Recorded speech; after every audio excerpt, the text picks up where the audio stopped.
Hi guys, Jay Knowlton here once again, and I'm going to talk a little bit about some big news that's happened in Japan that maybe a lot of people don't know about because it probably doesn't really pertain globally. It's about baseball, something that I have zero interest in usually. I went to one baseball game in my life.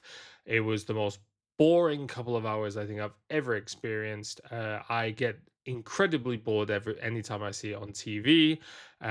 The worst ever parent I had in my school was an actual baseball player's wife. That's kind of irrelevant to this story. I just wanted to get that out there. But this story is very interesting because it involves ChatGPT and generative AI. So I just kind of want to read off this story to you and kind of tell you what I think because I've got a few experience with some things in this story, not this actual story, the detail of this story, but surrounding it.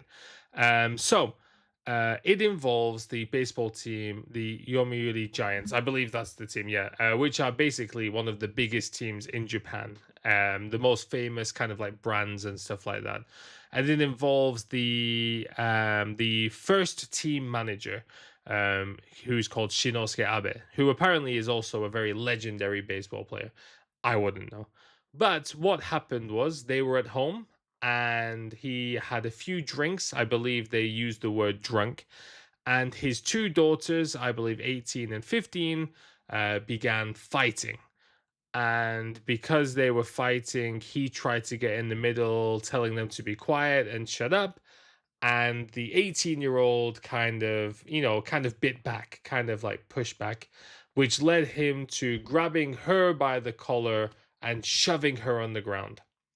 And there she kind of went to her room and she told ChatGPT what had happened and asked what should she do.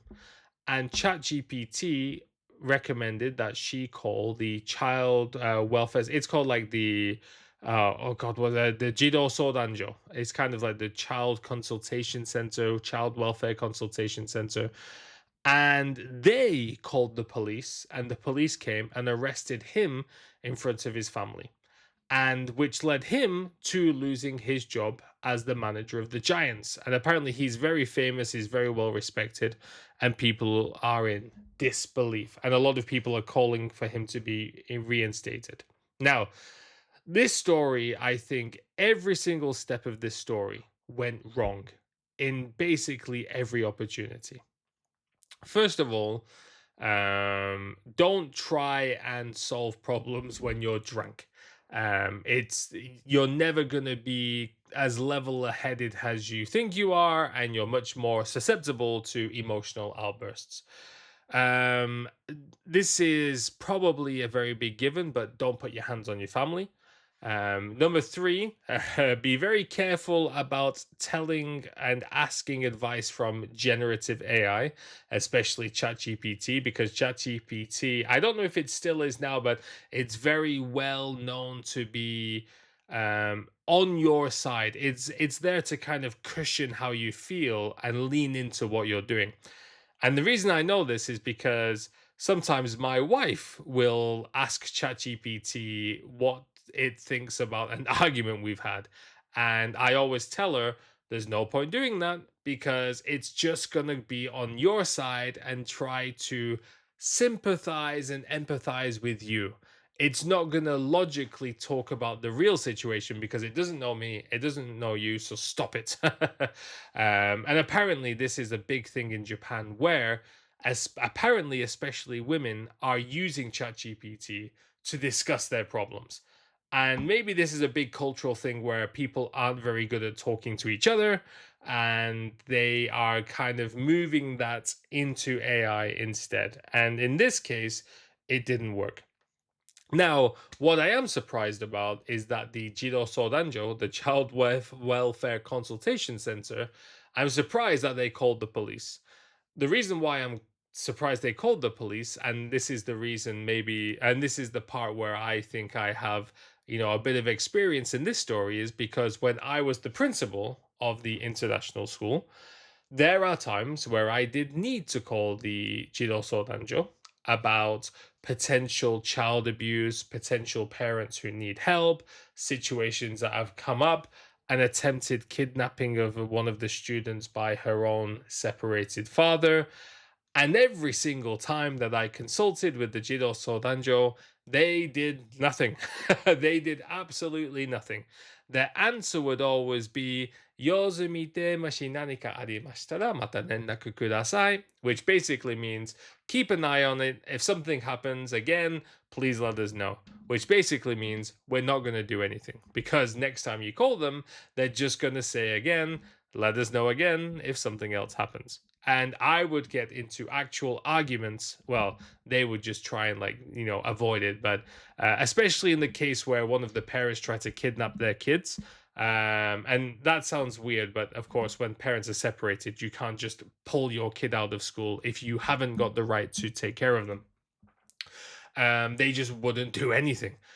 So it was always very stressful, especially when there was a case where there was two sisters, and there was once a cockroach in the kid's water bottle, and consistently there would be white powder marks on the inside of the bottle. Now, it could be nothing. It could be cleaning solution, which is also dangerous because the kids might be drinking it. It could be anything. And then one time, the mum came to school with a bruise on her face because her granddad, who was a police officer, kicked her in the head. And still, they did nothing. So I'm surprised that they took the initiative to call the police, because I would have loved their help when I needed them. I think that calling the police was, would I say it was the right decision? Because grabbing by the collar and pushing to the ground. Now, first of all, I think you should never do that. Does that count as assault? I don't quite know, because I've seen Japanese parents slap their kids many, many times. I have seen videos of other YouTubers in Japan caught on the street of men hitting their partners in the street, and the police did nothing. So for them to kind of arrest him in his home for this, I'm actually quite shocked at that reaction.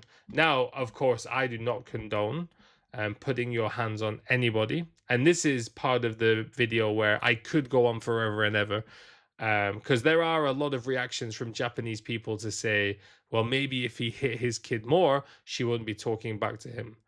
I have a zero tolerance on any type of physical, or how can I say, psychological um abuse, pushing down, belittling of your children, or even other adults. You should, if you wouldn't slap your coworker, why would you slap your kid? It's because your kid can't do anything about it and you think you've got the power.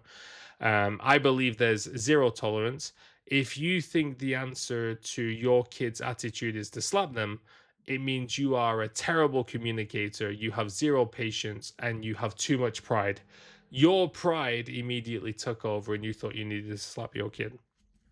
And seeing kids who I know have been slapped, they're usually not the good kids in the class either. They're usually the worst, because what happens when you slap kids often? They get used to being slapped and it doesn't matter anymore. Then they just have more of a kind of feral mind that it could get worse at home. They could, and if you slap a kid and they continue to not listen, what's the next step? So if you're not able to communicate with your child properly, then you need to seek help on childcare, I believe. Light spanking, grabbing by the clothes, threatening them with taking their stuff away. That's all no, no when it comes to children, partners, family, friends, anything like that. Just don't do it. Be better people. And this is a very, because obviously it involves such a big figure. The Japanese reaction has obviously been extreme. A lot of them have put the blame on the daughter, but to be honest with you, if this was the first time, I don't know if consulting ChatGPT would be her first thought. I would be under the assumption that this has probably happened before. Especially, you don't just suddenly grab your daughter and force her to the floor. It's not something that you instinctively think to do when she's 18. So of course, I don't know. I can't say yes or no. Seems like something that might have happened before. Anyway, be careful when you use AI to talk about your problems, especially not just problems. Always check sources, always double check, always push back a little to see what it says. As AI gets bigger and stronger and faster, making sure that you're using it correctly is very, very important. Number two, don't hit people, don't abuse people, especially children. And number three, maybe you shouldn't be drunk in your house. Um, you know, I'm not going to go into details here. I grew up with an alcoholic in the home, and it is not a very nice situation. I'm not saying he's an alcoholic, but it was 6 p.m. and he was drunk enough that he struck out. And it's not just having a drink, it says drunk. I don't think it's appropriate to be drunk at home. If you're going to drink, go out and then go to bed. But maybe I'm just a bit of a softie nowadays. Maybe I'm a bit of a pussy. But yeah, let me know what you think, guys. I'm going to put the asahi.com article in the description down below.